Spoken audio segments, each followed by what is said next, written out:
¿Cómo están todos? Espero Hoy que con estamos, mucha energía. estamos menos, no sé si por el partido o porque a la par también estamos desarrollando un diplomado con la doctora Natalia Ortellado, como le comenté a la doctora Pili. Entonces yo creo que mi grupo de alumnos está dividido. Estamos un grupo acá y estamos un grupo desarrollando el diplomado. Mal que Veruca está conmigo, porque o si no, iba a Sí, menos ¿sabes? mal. Bueno, no, les mando un beso. Nati Ortellado es mi prima, Sí. hermana, es, digamos, estamos trabajando hace muchísimo tiempo. Ella es casi única en su materia, que es la protección a las personas migrantes.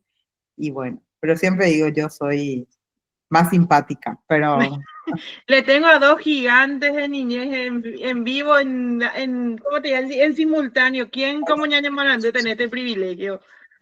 un match, ¿no? Entonces nos juntamos. No, Sí, no, totalmente.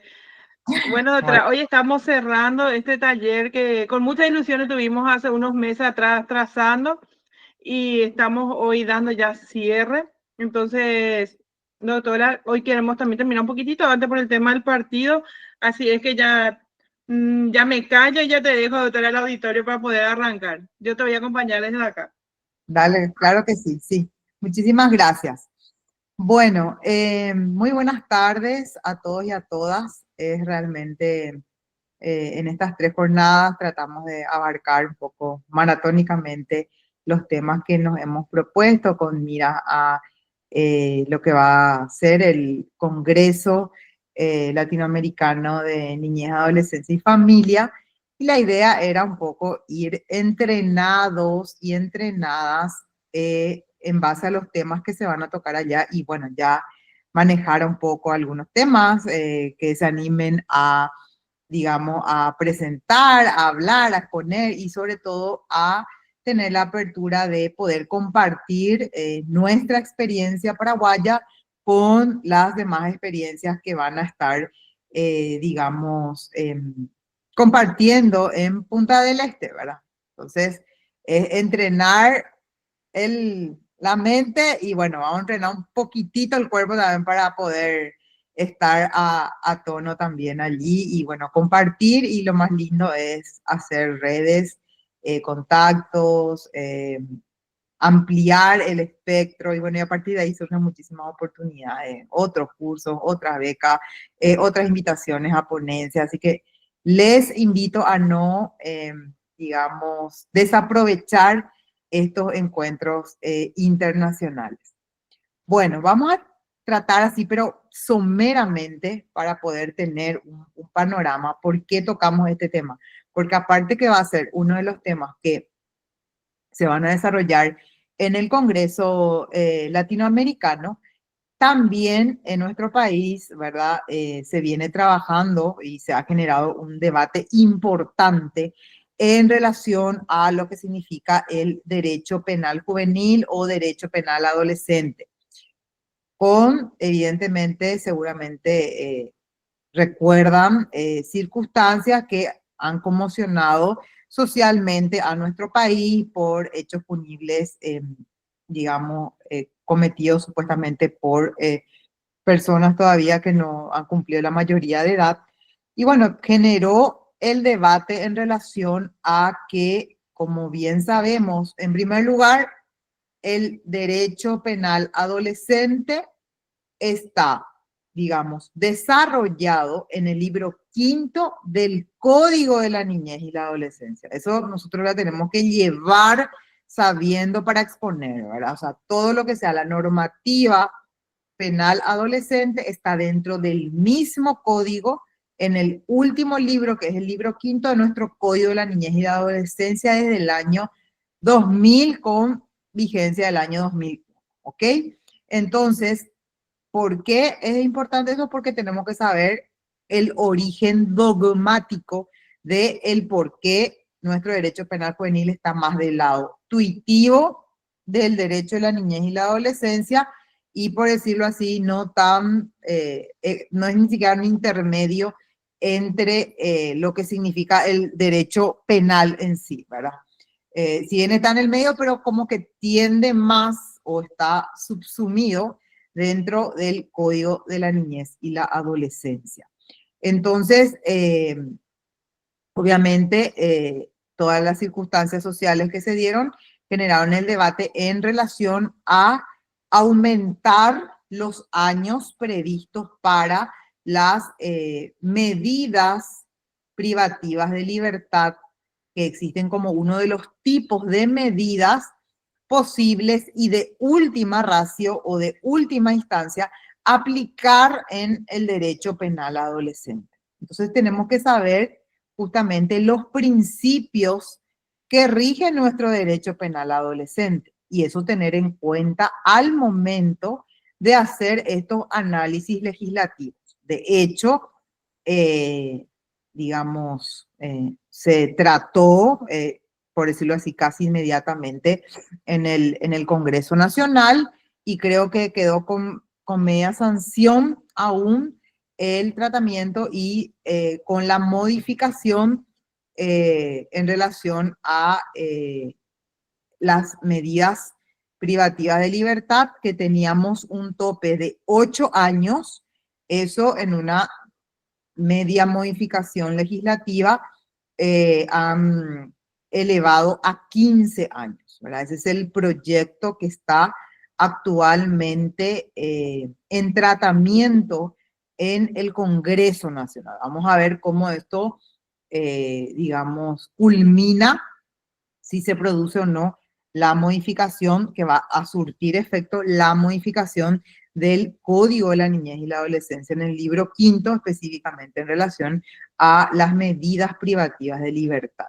Entonces, antes de hacer estos cambios legislativos, se hicieron obviamente consulta a todas las instancias respectivas o pertinentes, y bueno, una de ellas fue la Corte Suprema de Justicia, donde se tiene una oficina técnica de apoyo a la niñez y también se tiene una oficina técnica de apoyo al fuero penal, donde se realizaron los dictámenes correspondientes conforme a las personas generalmente más especialistas que integran. Y uno de ellos me quiero hacer referencia porque justamente no, nobleza obliga, ¿verdad? O sea, conozco el derecho penal adolescente, ejercí la docencia en la materia derecho penal adolescente, pero es más en base a la mirada integral de lo que significa la especialización en niñez y la adolescencia, y existen también jueces y juezas penales adolescentes que son diferentes a los de niñez y adolescencia, y en nuestro país tenemos excelentes profesionales muy capacitados y muy especializados. Uno de ellos es el profesor doctor Ubaldo Matías Garcete, que justamente fue una de las personas especialistas quienes hicieron las recomendaciones al Congreso Nacional al momento de hacer este tratamiento, ¿verdad?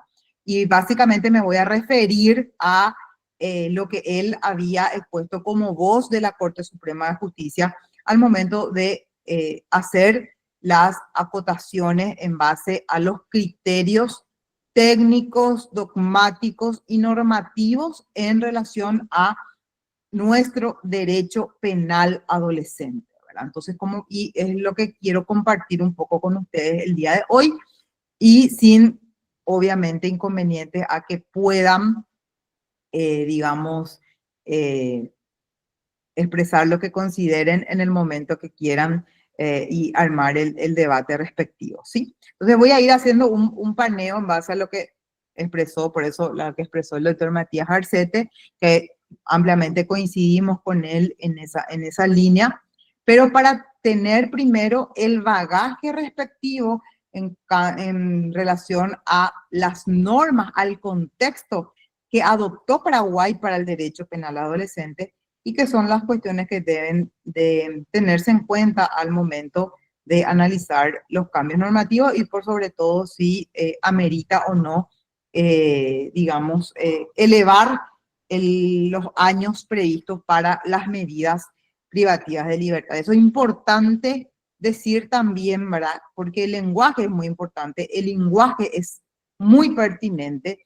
Y cuando hablamos de derecho penal adolescente, ya en base a lo que enseguida voy a exponerles, el lenguaje cambia. No se puede luego hablar de penas como se habla en el derecho penal. Hablamos de medidas privativas de libertad, ya que también existen otros tipos de medidas que generalmente el fin en el derecho penal adolescente es la reeducación del adolescente y obviamente una preparación para, digamos, una reintegración a la sociedad conforme su edad y su grado de madurez. Entonces, en ese sentido, tenemos las medidas socioeducativas, las medidas correctivas y también que se aplican con una, digamos, digamos, excepcional, las medidas privativas de libertad. Bueno, cuando hablamos del derecho penal juvenil o del derecho penal adolescente, en primer lugar, tenemos que determinar que el marco normativo paraguayo, obviamente, empezar por lo que establece nuestra Constitución de la República del Paraguay del año 1992. Nuestra Constitución en el 92 ha consagrado un modelo de protección integral a la niñez y la adolescencia, enmarcado y en armonía ya con los principios que han sido proclamados en la Convención sobre los Derechos del Niño, aprobada en 1989 y ratificada por nuestro país por ley número 57 del año 90. O sea, existe, digamos, un armaje normativo constitucional. Nuestra Constitución dice que principalmente todo lo que haga a derechos de la niñez y la adolescencia van en consonancia con, y de hecho eso se plasma y se puede sentir, por decirlo así, en el artículo 54 de nuestra Constitución, cuando dice, se pone en armonía con la Convención de los Derechos del Niño, como reitero que desde el año 90 se incorporó en nuestro ordenamiento nacional a través de la ley 57/90. A partir justamente de esa adopción de la Convención de los Derechos del Niño, se impulsó todo un proceso de reformas legislativas, no solo en Paraguay, sino en toda Latinoamérica, ¿verdad? Orientadas justamente a construir sistemas especializados de justicia penal juvenil, fundada obviamente en los principios que ya conocemos, nuestra convención, que eso hace que tengamos que adoptar el Código de la Niñez y la Adolescencia en el año 2000 y obviamente ajustar también nuestra constitución en el año 92. Entonces, allí surgen estos principios de interés superior, proporcionalidad, obviamente, de las medidas, no se hablan de penas, sino de medidas, la mínima intervención, de ahí hablamos también todo lo que implica que, no sé si conocen todo lo que es el modelo de justicia restaurativa aplicada a el derecho penal adolescente, ¿verdad? Entonces es de desjudicializar y encontrar soluciones amigables que le permitan dar oportunidades de educación laboral y de un contexto justamente de armonía con la sociedad en relación a un hecho punible que haya sido cometido por un adolescente. O sea, de restaurar el daño, restaurar al adolescente y tratar, obviamente, en lo posible de que no vuelva a una vida donde podría llegar a cometer hechos punibles. Sí, Karen. Buenas tardes, doctora, ¿cómo está? Muy bien. Ya le tengo a mis sí, lo que quería consultarle vendría a ser una figura como la suspensión condicional del procedimiento, ¿verdad? Esa salida alternativa, doctora. Haciendo una comparación nomás en el sistema penal. Tiene un trabajo más terapéutico, Karen, porque también se trabaja mucho con la víctima. Es que las familias, por ejemplo, que pudieron haber sido víctimas de un hecho punible por un adolescente, se trabaja con el adolescente comprende la situación y se entra dentro de un programa. Es un programa la justicia restaurativa. En primer lugar, la aplicación, nace el programa con un juzgado, ¿verdad? Que aplica el programa, que es el juzgado penal adolescente de Lambaré, de la circunscripción judicial de Central, que ahora, por ejemplo, quedó vacante porque el juez pionero fue el doctor Camilo Torres, que ahora está en la Cámara de Apelaciones Penal de la capital, pero allí sigue obviamente el programa. Creo que también está en Azapá, y bueno, la idea era extender este modelo de programa a todos de hecho, muchos de ellos lo aplican a los juzgados penales adolescentes. Se trabaja mucho terapéuticamente, trabajos de obras sociales, obras comunitarias de los adolescentes, siguen haciendo trabajos o encuentros terapéuticos.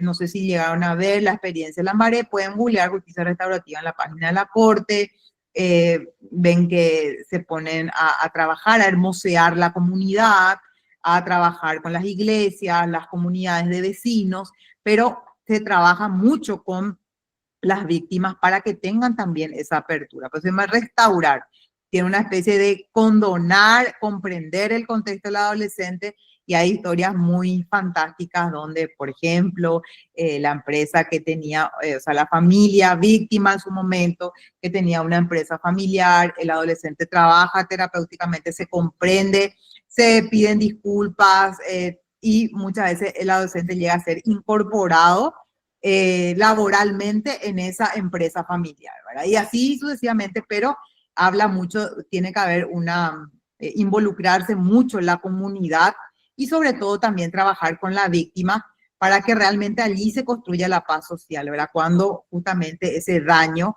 pueda ser restaurado a través de la comprensión, del perdón y de la reintegración social, ¿verdad? Pero puedes buscar más información, por eso es un poco, por decirlo así, diferente, eso obviamente que tienen los asesores de prueba, tal cual, pero es con un tratamiento un poco más especializado. Gracias, doctora, aclarado. Sigo. Entonces, todas estas reformas legislativas a partir de la adopción de la Convención de los Derechos del Niño, los cambios normativos, los nuevos códigos de la niñez y la adolescencia, ven que cambiamos de código del menor a código de la niñez y la adolescencia, entonces enmarcaban principio del interés superior, como está diciendo, la proporcionalidad, ¿qué quiere decir? Que la medida vaya en proporción con el hecho punible cometido, ¿verdad?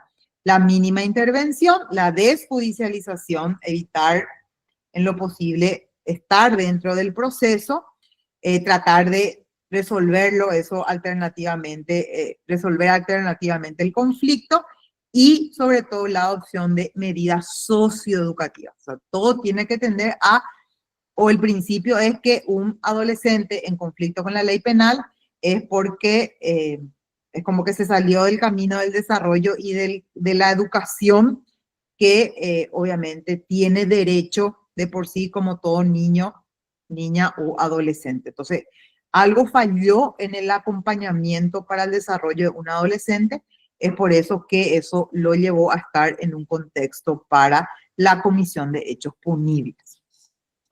O sea, ese es el espíritu de las reformas en base a la Convención de los Derechos del Niño, que trae estos principios de justamente la doctrina de la protección integral. También, obviamente, en ese proceso ya bajamos un poco más a lo que es ya el año 2000, se concretó normativamente con la promulgación de nuestro Código de la Niñez y la Adolescencia, ¿verdad?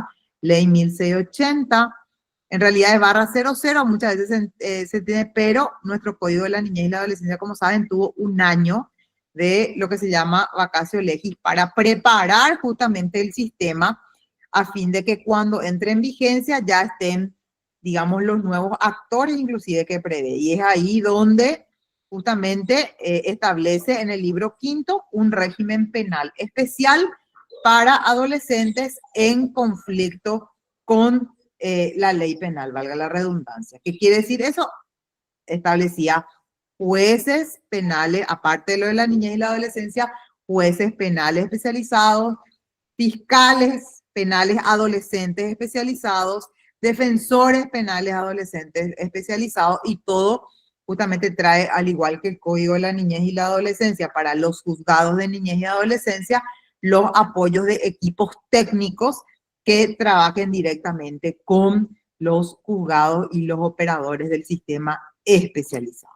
Entonces había que, en teoría, preparar todo el sistema para que cuando empiece a regir, digamos, en el 2001, ya se tengan, por decirlo así, todo listo como para poder operativizar los cambios normativos del Código de la Niñez y la Adolescencia. Siguiendo esa línea, tenemos en principio también uno de ellos que es el principio de legalidad penal. Dentro de los análisis que tenemos, el principio de legalidad penal, que es la piedra angular de nuestro Estado social de derecho, conforme lo establece o está expresamente, digamos, establecido en el artículo 9 de la Constitución de la República del Paraguay, como una garantía fundamental frente justamente al poder punitivo del Estado, ¿verdad? Entonces, como un contrapeso al poder punitivo del Estado, que conocemos como justamente el derecho de castigar, que ya estudiamos dentro de las bases del principio del derecho penal, ¿verdad? Entonces, también en el artículo 1 del Código Penal se establece que una acción solo podrá, dice, ser castigada si la ley la ha previsto como delito con anterioridad a su realización. O sea, el principio de legalidad que conocemos en el derecho penal, que no puede existir toda esa acción penal del Estado sin que eso esté previamente y perfectamente delimitado en una norma anterior que así lo disponga. También, como para tener un panorama en lo que hace a el derecho penal adolescente, tenemos que tener o no perder de vista mejor que en el artículo 192 del Código de la Niñez, ¿verdad? Siempre dentro del libro quinto, dice: las normas contenidas en este libro son aplicables cuando un adolescente comete una conducta que la legislación penal común sanciona. Por eso es que dice expresamente, ¿cuándo vamos a aplicar este tratamiento especializado? Cuando un adolescente cometa una conducta que la legislación penal común sanciona. Ahí tenemos, digámoslo, como el derecho penal, los hechos punibles, ¿verdad? Tanto delitos como crímenes. Para que se aplique justamente este código, es decir, el Código de la Niñez y la Adolescencia, el libro quinto, la persona debe tener la condición de adolescente al momento en que se cometió el hecho. Según eso también lo establece nuestro artículo 10 del Código Penal. O sea, la condición es tener la edad de adolescente, que estamos hablando entre los 14 y completamente los 17 años hasta antes de cumplir 18, ¿verdad? Justamente para en el momento de la comisión del hecho punible. Ahí es muy importante delimitar que no perdamos de vista de que de 0 a 14 años es niño o niña. Y allí no se entra, si existe comisión de algún hecho punible por un niño o por una niña, ¿de qué estamos hablando? Estamos hablando justamente de la irreprochabilidad y por ende, obviamente, no entra dentro, ni siquiera dentro del tratamiento penal adolescente. Pero sí habla muy perfectamente el Código de la Niñez y el libro quinto, ¿verdad?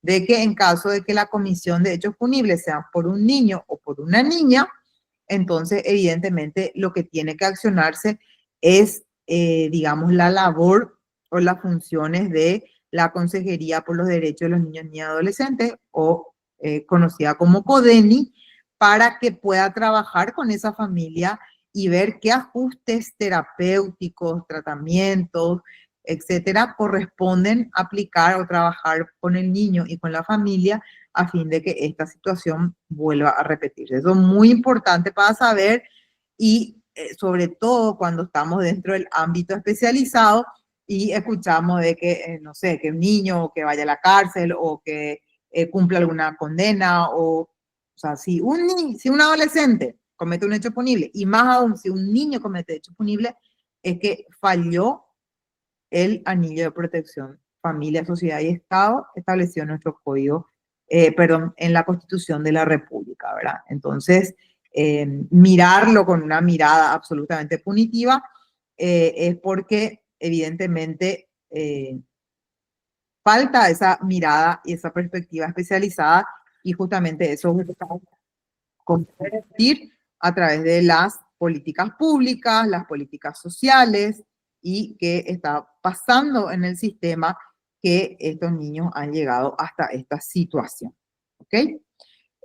También tenemos de que, aunque el Código de la Niñez y la Adolescencia, ¿verdad?, no desarrolla expresamente, dice, todos los principios penales generales que conocemos en el Código Penal, el artículo 193 dispone que todo lo que no, digamos, lo que no previsto específicamente por el código en sí serán aplicables supletoriamente tanto el Código Penal como el Código Procesal Penal. ¿Verdad? Entonces, tienen una aplicación supletoria, habla el mismo Código de la Niñez, cuando existan cuestiones no previstas, ¿verdad? Se busca la solución o la norma aplicable en el Código Penal o en el Código Procesal Penal, pese a que es un proceso especial con normas especiales y con un tratamiento también especializado.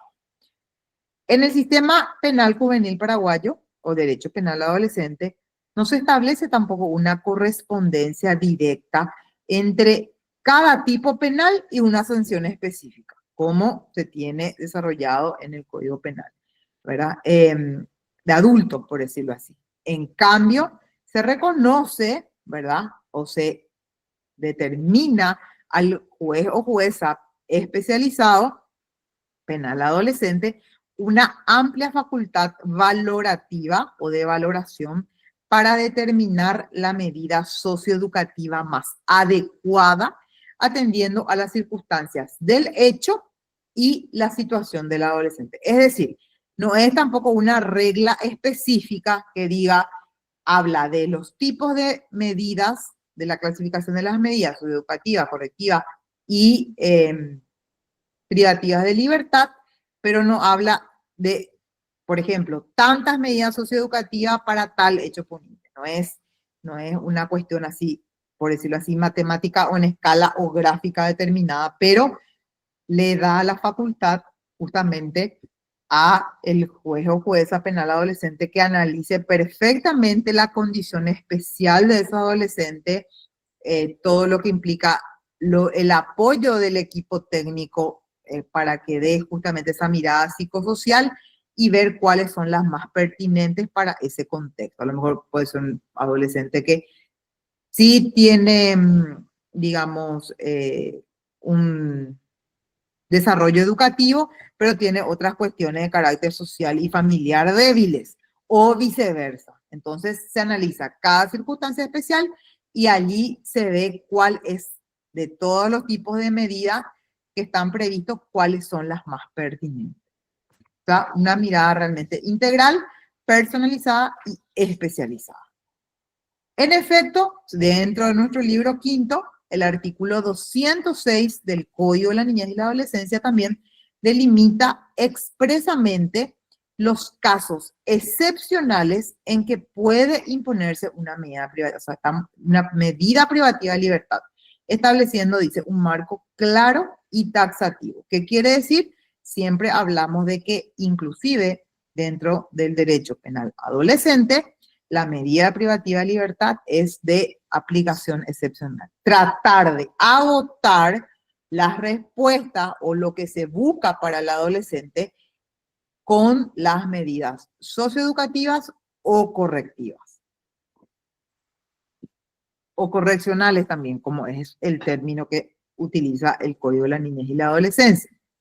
Dentro de ese mismo contexto, el 207, ¿verdad?, justamente es el que se impone o que establece que cuando se impone una medida privativa de libertad a un adolescente, la misma, dice, debe respetar los límites temporales establecidos por la ley. ¿Qué quiere decir? No puedo extenderme, inclusive si está previsto para un delito, por ejemplo, el marco normativo, y por más que sea el más amplio, los 8 años que establece para las medidas privativas de libertad, entonces no dice que no puedo, o establece claramente que no se puede traspasar esos límites temporales que ya están también en la ley penal. Entonces, ¿cuál es el resumen con todos estos pilares, principios y el lineamiento que tiene nuestro Código de la Niñez y la Adolescencia para el tratamiento penal adolescente en consonancia con la Convención de los Derechos del Niño y nuestra Constitución? Es que la duración mínima, ¿verdad?, de esta medida, de la medida privativa de libertad, que también es de carácter o de aplicación excepcional, es de 6 meses, la mínima, y la máxima es justamente de 4 años. Ese luego es en primer lugar. Y dice, no obstante, si el hecho cometido está calificado, habla otra vez como una excepción, como crimen por el derecho penal común, la duración máxima puede extenderse hasta 8 años. O sea, y ese es el artículo que entró en debate en el Congreso justamente para cambiando el número 8, ¿verdad? O hasta 15 años. Entonces, ¿qué es lo que corresponde en base al análisis dogmático y técnico de tanto de la normativa constitucional, convencional y nacional para analizar justamente todo lo que implica la elevación de las medidas privativas de libertad? Es que para determinar la duración de la medida no se aplican los marcos penales del derecho penal de adulto. Es decir, no se toma como referencia o no se debe tomar la escala penal prevista en el Código Penal Ordinario. ¿Qué quiere decir? Entonces reafirma que evidentemente al establecer esto, de que nuestro sistema penal juvenil o del derecho penal adolescente, ¿verdad?, es otra vez autónomo y diferenciado del derecho penal común, o para nuestro contexto y comprender mejor, el que es aplicado a las personas mayores de edad en adelante. La fijación de la duración debe atender, y esto sigue haciendo refuerzo en base a los principios que ya hemos visto, la finalidad educativa, ¿de acuerdo? ¿Cuál es la finalidad de las medidas? ¿De acuerdo? Finalidad educativa y la reintegración social, ¿verdad?, como finalidad de la sanción o de la medida conforme a los principios rectores del derecho penal juvenil, priorizando en este caso, vamos a hablar de el interés superior del adolescente, ¿verdad?, por sobre la lógica punitiva del derecho penal. O sea, nos volcamos otra vez a los principios especializados, a ese interés superior que conocemos del niño, interés superior del adolescente, viendo en cada caso la situación particular del adolescente y las medidas pertinentes, evitando, aplicando en forma excepcional las que son privativas de libertad, buscando obviamente siempre esa finalidad educativa de la medida y por sobre todo pensando como persona aún en desarrollo y obviamente potencial adulto que pueda reintegrarse a la sociedad, y sobre todo como uno de los fines también de nuestra Constitución, que es a una vida sin delinquir.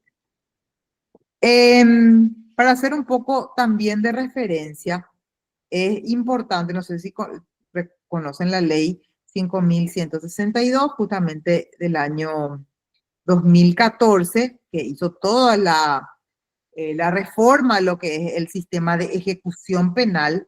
El artículo 17 otra vez define estos fines fundamentales de la ejecución de las penas y medidas aplicadas tanto a los adultos como a los adolescentes, diferenciando especialmente el enfoque justamente hacia los adolescentes en conflicto con la ley penal. En el caso de los adolescentes, establece que el objetivo de la ejecución de una medida socioeducativa, correccional o medida privativa de libertad, dice, no es simplemente castigar, ¿verdad? Como inclusive los principios antiguos del derecho penal, ¿verdad? Sino también, obviamente, esa reeducación y reintegración del adolescente. ¿Qué quiere decir? Que establece nuestro marco normativo, cumplir las resoluciones judiciales firmes, ya sean penas, medidas cautelares o definitiva ordenadas por los jueces competentes. Promover la educación y el desarrollo integral de ese adolescente a que se le aplicó medidas, considerando sus necesidades personales particulares en cada caso. Garantizar el pleno ejercicio de sus derechos y libertades, incluso durante la ejecución de la medida. Y asegurar, esto también es muy importante y se debe tener el tratamiento en una fase de ejecución de las medidas, asegurar el contacto familiar permanente como parte esencial de su proceso educativo y de reinserción.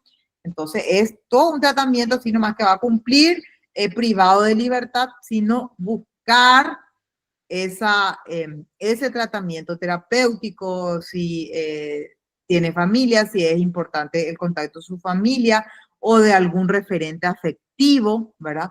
Con, evidentemente, evitando o tratando de aminorar ese impacto que significa muchas veces estar privado de libertad, ¿verdad? Y con miras justamente a esa reintegración.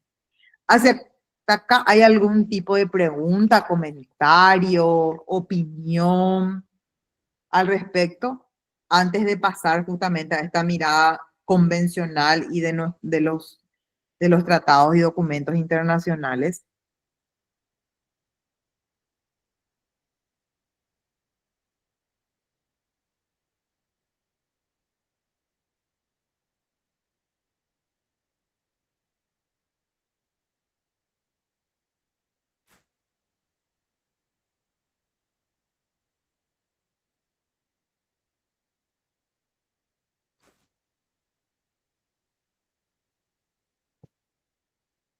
Bueno, voy a seguir un poco porque esto también acá ya habla de lo que habla del derecho internacional y la convencionalidad, o lo que significa justamente hacer ese control de convencionalidad al momento de analizar el debate de simplemente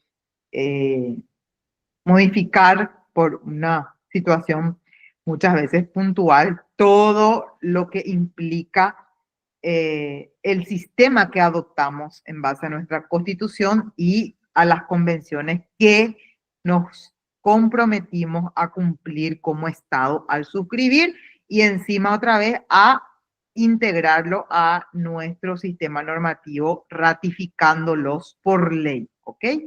Entonces, por ejemplo, inclusive cuando hablamos de convencionalidad, hablamos de los compromisos internacionales asumidos. Entonces ahí en ese caso los estados partes que suscriben los acuerdos internacionales no pueden simplemente invocar un derecho interno, ¿verdad?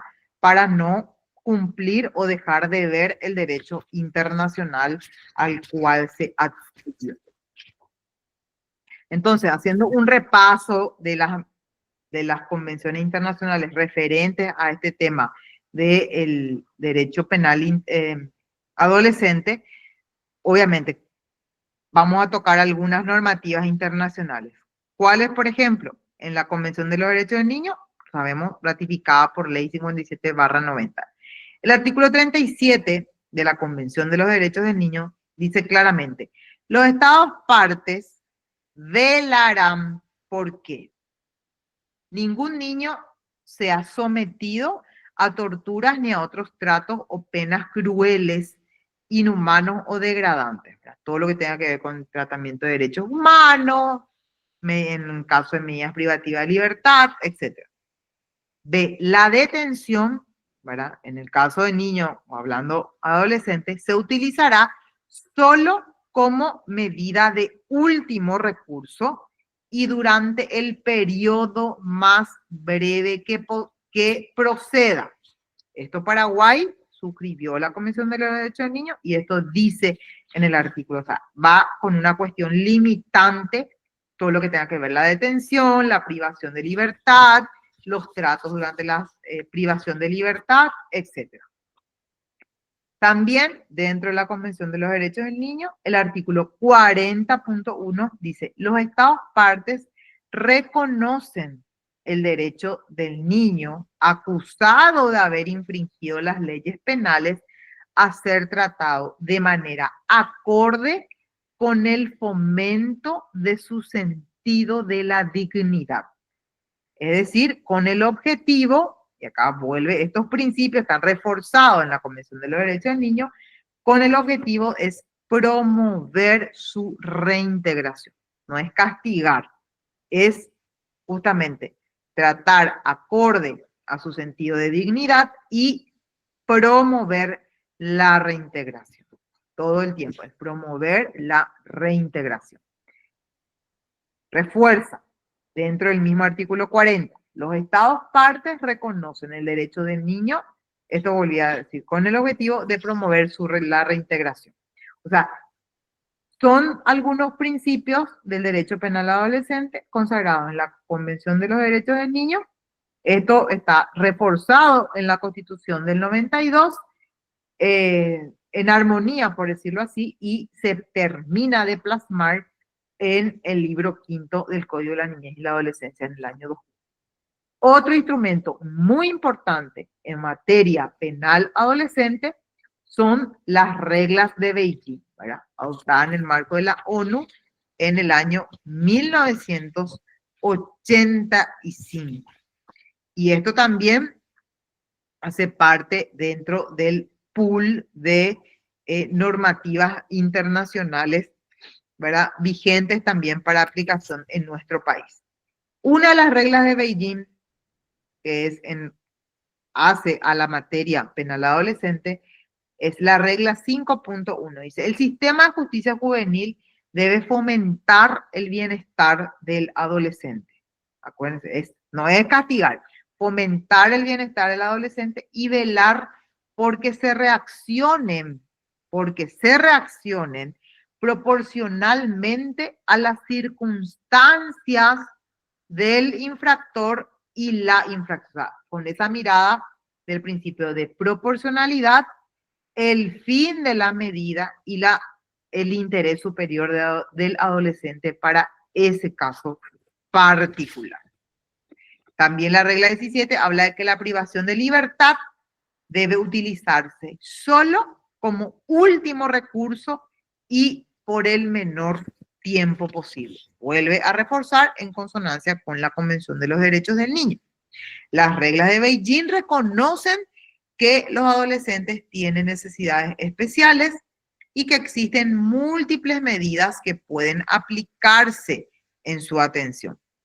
Por ello es necesario que las autoridades cuenten con un margen suficiente de discrecionalidad para adoptar la respuesta más adecuada en cada caso concreto. Sin embargo, esta discrecionalidad que tienen los jueces no es absoluta, ya que quienes ejercen justamente deben estar también, esto es muy importante, debidamente formados y capacitados para actuar con el criterio y conforme las funciones y responsabilidades. Por eso se habla otra vez de una especialidad dentro de la especialidad niñez y adolescencia, que es justamente el derecho penal adolescente, que ahora también no solamente tiene una autonomía jurisdiccional, científica, sino también didáctica. Dentro de la malla curricular de las facultades de Derecho, antes dábamos niñez y adolescencia y una de las unidades era justamente Derecho Penal Adolescente o el libro quinto del Código de la Niñez. Ya desde hace unos años es otra vez una materia aparte de Derecho de la Niñez y la Adolescencia, Derecho Penal Adolescente.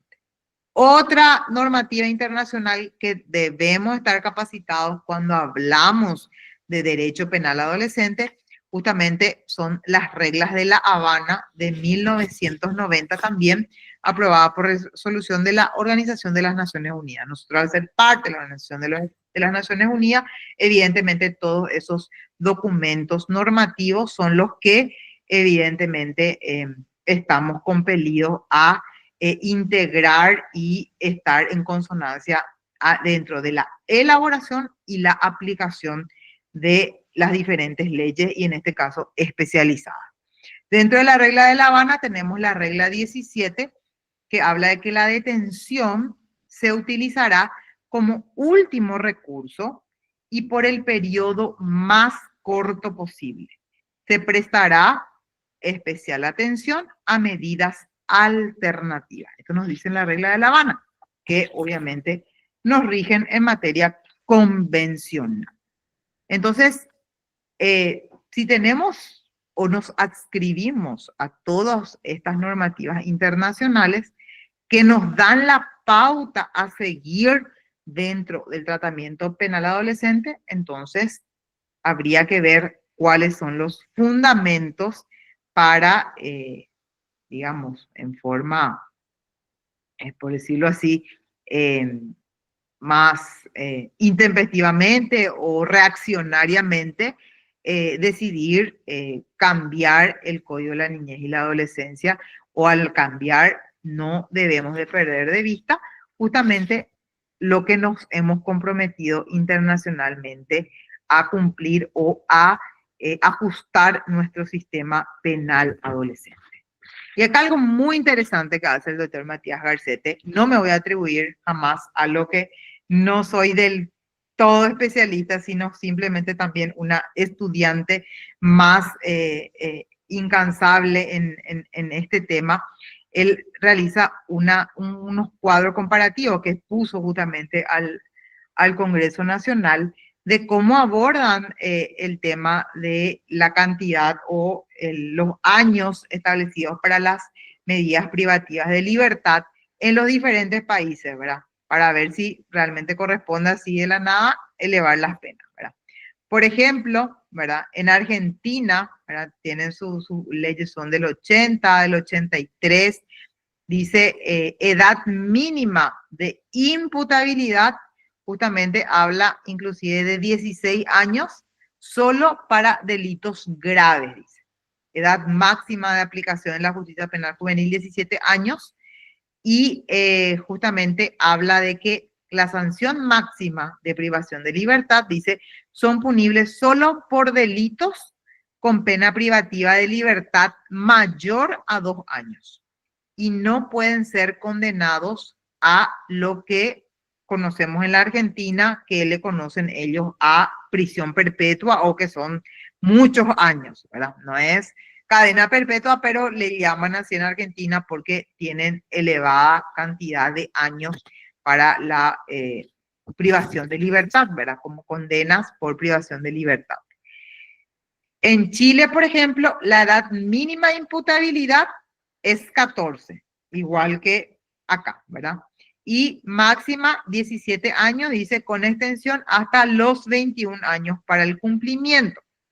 Y la sanción máxima de privación de libertad es de 10. Nosotros quisimos elevar a 15. A ver, Colombia. Colombia es igual a nosotros, ¿verdad? Edad mínima de imputabilidad 14 años, edad máxima 17 años con prórroga hasta los 21.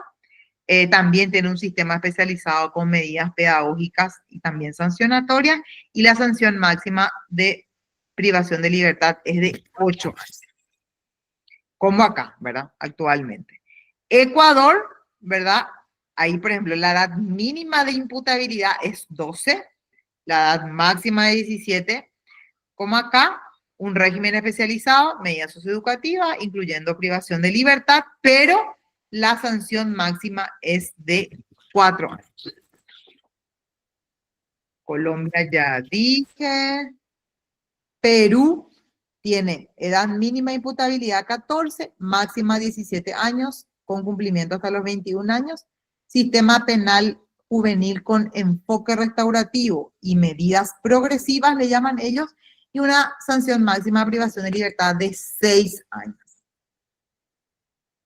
Venezuela, edad mínima de imputabilidad 12, máxima de 17, régimen penal juvenil con orientación pedagógica y sancionatoria. Todos están en esa línea, ¿verdad? Al adscribirse o tuvieron que modificar su legislación luego de haber adoptado o aprobado la Convención de los Derechos del Niño. Y la sanción máxima de privación de libertad es de 5 años. Venezuela ya dije. Y no sé si, entonces ahí vamos a ver cómo nos comparamos en la región o qué marco adoptamos para justamente surgir el proyecto de 15 años. Entonces, haciendo otra vez un repaso integral, ¿verdad? De lo que queríamos abordar, que es la convencionalidad y los principios constitucionales en materia penal adolescente, tenemos la Constitución de la República del Paraguay, ¿verdad? Donde habla, al hablar de la edad de imputabilidad penal, evidentemente no especifica, sino que remite a las leyes penales, ¿verdad? Tampoco no especifica una sanción privativa de libertad. En el caso de los adolescentes, garantiza derechos y garantías procesales, ¿verdad?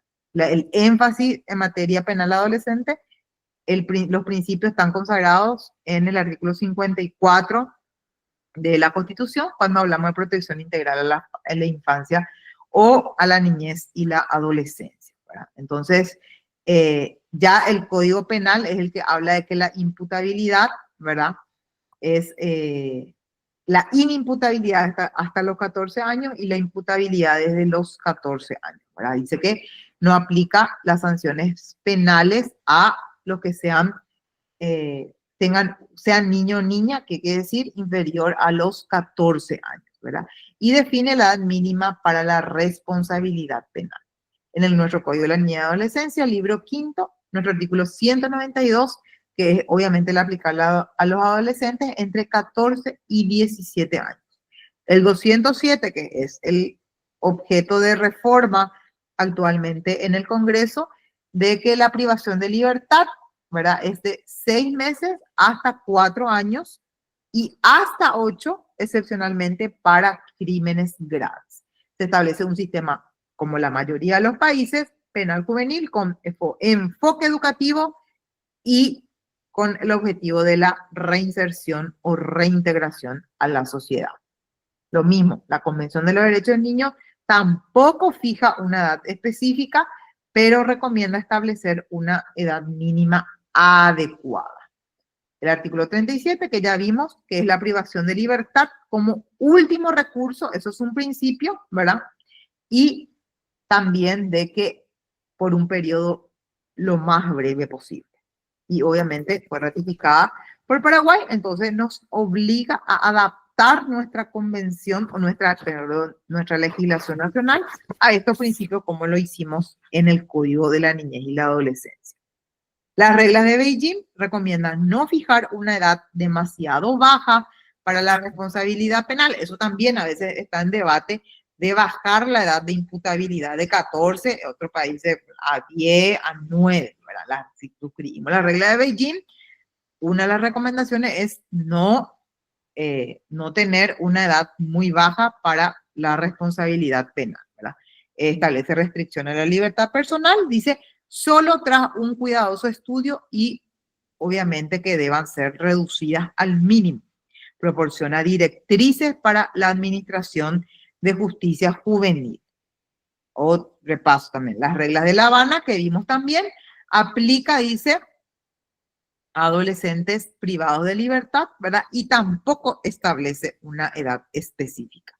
La regla 2, como vimos, la privación de libertad como medida de último recurso, siempre hablamos de carácter excepcional, la medida privativa de libertad, y por el tiempo más breve que proceda. O sea, esto nos remarcan todo el tiempo. La Convención de los Derechos del Niño, la regla de Beijing, la regla de La Habana, y enfatiza la protección justamente con una mirada de protección cuando exista ya, aunque sea en último caso, la privación de libertad en el caso de los adolescentes.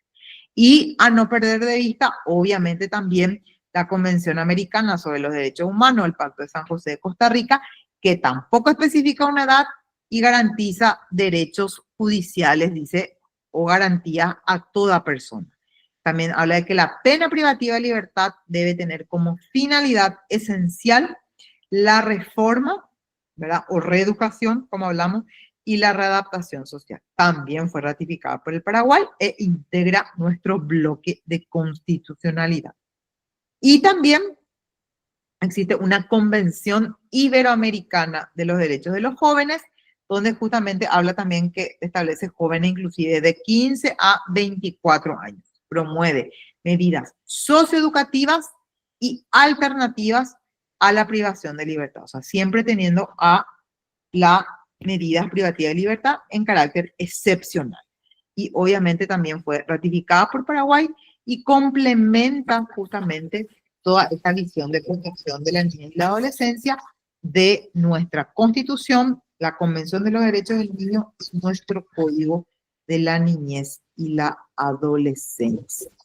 Entonces, eso es un poco el derecho comparado en materia penal adolescente, no lo que las normativas de la materia nacional e internacionales que debemos conocer, como para tener un panorama mucho más amplio. Dice, acá le leo a Mabel, dice, en el caso de El Salvador, ¿cómo serían las edades atendiendo a que el presidente pareciera? Pero hay que ver su normativa. Creo que no hubo todavía una reforma, el presidente se está enfocando principalmente en todo lo que tenga que ver con el combate al crimen organizado, todo lo que significa el contexto de las maras en El Salvador, pero El Salvador tiene un código de la niñez y adolescencia muy parecido al nuestro y tengo entendido que no fue objeto todavía de reforma, pero podemos ahora mismo googlear cuál es el marco previsto que establece el código en El Salvador. Yo recato mucho de El Salvador que ellos sí tienen un código, o sea, dentro del código de la niñez tienen un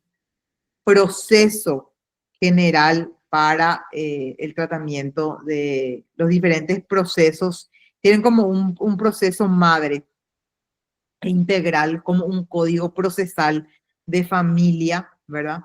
Que tiene no hace falta cuando se aborda una cuestión familiar dentro del código, no hace falta hacer todos los tipos de procesos como tenemos acá, cada uno con su proceso diferente, sino tiene un proceso integral único donde allí se abordan todas las cuestiones que puedan surgir a partir de una ruptura familiar, por ejemplo, ¿verdad? Sin tener que hacer diferentes procesos, ¿verdad? Pero te debo El Salvador, pero ahora mismo me pongo a buscar. Bueno, este es un panorama así express, porque me pidió Luisana también, respetando también el tiempo de ustedes, pero me gustaría, no sé, si hay una opinión, abrir debate, piensan distinto, todo es válido porque saben que así se construye el derecho, así que me gustaría un poco escuchar la opinión de ustedes.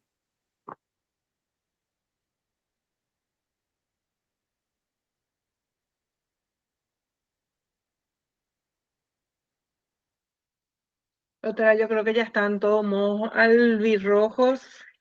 Bueno. Conectados y alentando, ya me parece que al albirroja. Y estoy un poco enojada contigo, doctora. ¿Por qué? Y me fijaste en tu cumpleaños un taller. Pero para que veas Qué vergüenza contigo hacerte trabajar, doctora, tu cumpleaños. Yo amo lo que hago y para mí el compromiso y sobre todo el compromiso con las personas que le debíamos luego la clase la vez pasada, entonces para mí con muchísimo gusto, ¿verdad? Entonces creo que lo vale. Felicidades, doctora, nuestros mejores deseos, ñaña Marandú, de felicidad, de abundancia, de todo, y que este nuevo año te encuentres una vez más bella y radiante que nunca y que podamos tener muchos más talleres juntas. Te agradezco muchísimo, doctora, y es imposible en tu cumpleaños seguir y más allá con la albirroja, así es que no sé qué dicen los compañeros. Festejar con todos ustedes. Yo ya te quiero liberar para tu asado. No le dejo un encuentro presencial, eso es lo que te quiero decir, ¿verdad? Entonces, que nos debes un encuentro presencial, entonces allí vamos a hacer compartir. Totalmente, este año va a ser un cierre de académico, fin de año, el 29 de diciembre ya tenemos programado, así es que ya está también hecha la invitación a la doctora Pili y a todos los que nos acompañan mes a mes en nuestros talleres. Ahí nos encontramos entonces, digamos, no, un gusto compartir con ustedes, así que siempre a las órdenes, gracias por propiciar estos espacios, espero que les haya sido útil. Bueno, y espero que se vayan a lucirse en Punta del Este también. O sea. Totalmente. Un fuerte abrazo, doctora, y que pases maravillosamente bien el resto de la jornada. Y vamos a hablar de esto que me estás haciendo, que trabajes en tu día de cumpleaños. Todavía una fecha feliz. Sí, es bueno, muchísimas gracias. Y a los compañeros a alentar a la albirroja. Nos vemos oportunamente en un próximo taller. Buenas noches. Gracias a todos. Chao, chao.